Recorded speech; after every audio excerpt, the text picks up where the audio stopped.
Pretty crucial, I would say, from the side of Luke. That makes sense. You could throw out the jumping fears to kind of disrupt the timing of a anti-air normal from the side of Guile, so long as he's not maintaining his charge. And Chris has definitely been one to pay attention to any sort of movement from like any sort of character, but it's going to be so much more important against Guile. Once you see him break that charge, that's got to be your green light to go. At least try to take a stab at it mid-air, or at least with the air approach. So we'll see if that's going to be the case, but let's focus on the ground game. Yeah, it's going to be all about if Chris Wong is looking for the jumps, he's going to want to get into that spot, right, where it's a little bit closer. So once Caba does move a little bit, he doesn't have that flash kick available. He can just immediately jump in like that, right? But he just recovered just in time.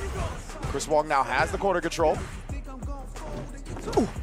Yeah, that's also one of the biggest things we're looking for. Like if Luke manages to get you into the corner by like any sort of flash knuckle combo right out the gate, but even more so, Caba was the one to put himself there and also be able to fight out successfully, or at least push Luke back. Yeah, and the multiple hits of that Sonic Blade right there prevented Chris Wong from taking any advantage of that perfect parry. Still has the corner advantage, but besides that, Caba has been really comfortable in this set so far. Yeah, I could say the same for Chris Wong, really. Like, he doesn't mind trying to face off nice and slow against the Sonic Boom presence that Caba's been putting down there. Oos, and there's the trade. Indeed. Caba will take that for now, right, with this life lead. Ooh. What discipline from Caba right there defensively. Close enough to punish that roundhouse as well. Out of there, too. Defensive maneuvers coming in from Chris Wong as well. Man, both of these players here making the other earn every single thing they get, and he was just out of range for the follow-up on the crouch medium punch. Luke never has that issue. I like that air-to-air, and just like that, Chris Wong evening out the life. OD flash kick on a delayed normal against Chris Wong. Chris Wong, he tried to do something after the tick throw. He just delayed it a little bit, but once it... When you've got a classic ride, you need tools you trust. Whether you I like that air-to-air, and just like that, Chris Wong evening out the life. OD flash kick on a delayed normal against Chris Wong. Chris Wong, he tried to do something after the tick throw. He just delayed it a little bit, but once it delayed long enough. Now we got 9 seconds on the clock here, and Caba has actually burned himself out. The DI not close enough to the corner. Oh my goodness, he tried it again, and Caba knew he would. Beautiful dodge and time over victory. Yeah, I think that was so excellently played out from Caba. Didn't really have a choice from Chris Wong, right? If he was going to sit there and block with 3 seconds left, really hard to make that call for Chris Wong to open up Guile. Yeah, Luke doesn't have great like options to chip that are quick, right? Like he can do like a flash knuckle, like a charged flash knuckle or something like that, but that opens up a gap to do something else. That's fair. Yeah, most of the time his strings are going to rely on normals. Yeah. While somebody's in burnout. Oof. Swiping away at the startup with the Sonic Boom, but it's Caba in full swing immediately afterwards. Yeah, we've seen both of these players are willing to play this a very slow, disciplined style.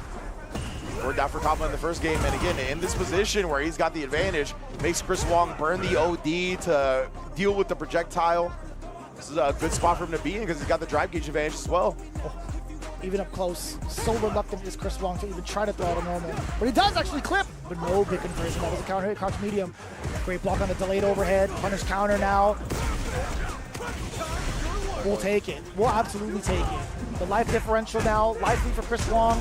But now the drive gauge, getting himself past the 3-bar threshold. Pretty important stuff to lock down Caba in the corner. Can he do it successfully, though? He does so.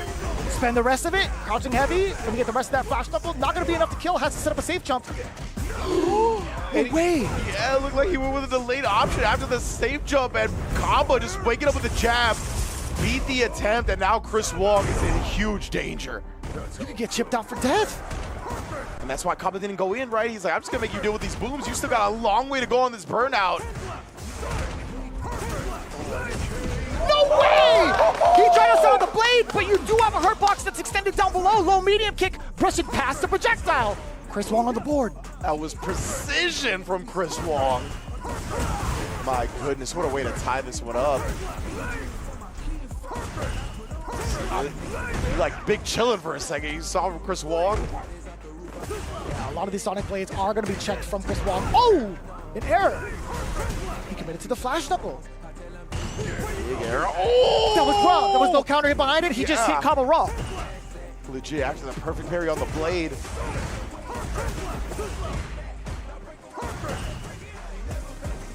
Oh, yeah, he's trying to neutral jump, trying to look for Caba, commit to like a step kick or something like that.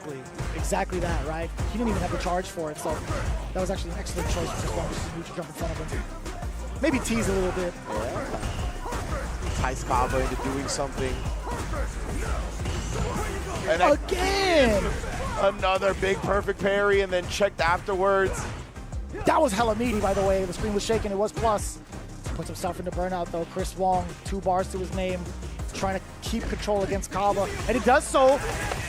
Number 1. Yeah, more than enough damage on that final shot.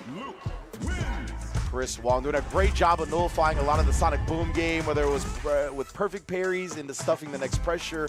We saw him even buffering the supers as well when he was in burnout with Caba in the corner looking to counter a Sonic Boom throw. I can't let you disrespect my family. He's just coming in, hands behind his back. Didn't even wait for Caba to approach. He's like, I got this, bro. Legit the mob pose with the hands behind the back with the whisper to the ear. Legit. Terrifying. Of course, Red Rooster going over some of their game plan as well. The thumbs up. Chris Wong feels good about it, right? Taking that first game, but we saw Caba bounce back before. Going down in the first game, forcing a final one. Definitely has shown a tremendous prowess. Yeah, I think it's more so Caba having to understand that Chris Wong is willing to play the long game in more of these rounds, right? He can't misstep anywhere near Chris Wong. Although there was like a slight error from the side of Chris Wong's behalf, but like there are a lot of checks towards the movement, a lot of checks towards the fireballs right now from the side of Chris. Nice and patient so far. Caba is just to saddle up, essentially. Yeah, Guile's usually the king of patience, right? It's rare where you get somebody that's willing to just sit it out and play that slow with you, and that's what I think really did throw Caba off in that first game. Now you see a much more offensive head into Caba coming in from a drive rush right out the gate. Multiple drive rush approaches against Chris Wong. Get off of me. I love that. Being able to punish the Sonic Blade startup like that. Yeah, that's so clean, man. Again, trying to catch Caba flinching, but good defense. Caba hasn't done too many throw techs or mashing or anything like that. Blocked it out more often than not. Ooh! Suppressor, the spacing trap after the sandblast. That was sick. Nasty stuff from Chris Wong, trying to get the Spy Buster party going, but instead, you always know players love to throw projectiles after the throw tech. He uses the OD sandblast and the extension to delete Guile. I love that. I love that lethal shot. And even if he wasn't over, it would have got the wall splat too. I think it would have been close enough to follow through. Yeah. What a buff. Yeah, they're honestly a really cool change. Ooh. The pace being set. The delayed normal getting clipped off of the back roundhouse. Yeah, smart. Chris Wong did that with the fierce starter, right? So you can't just OS it. Super smart stuff to expose that. No way, dude. Yeah, The level 1. He's ready for Guile, bro. You try to throw it on a second jab. The God button comes in. Level 2. Level 1 instead. That's totally fine. You're within a throw's length. Indeed, now Caba, he's going to CA him down. That's burnout, but Chris Wong did hold on to a bar. Remember that. Didn't use that level 2. Oh, he was looking for a butt. Oh, the jump in is clean! Caba getting sniped out of that Sonic Boom. And that's 2 games already for Chris Wong. Yeah, Chris Wong cleans up the set with the quickness. Man, and it just, you saw the patience he had at the end. He was in burnout, he wasn't pressing anything, he was just allowing Caba to kind of see what he's gonna approach him with. And at the exact moment, he was like, all right, this is when he throws Sonic Boom. Perfect jump read. Chris Wong really dismantling the Guile matchup. Damn, son. It's mad.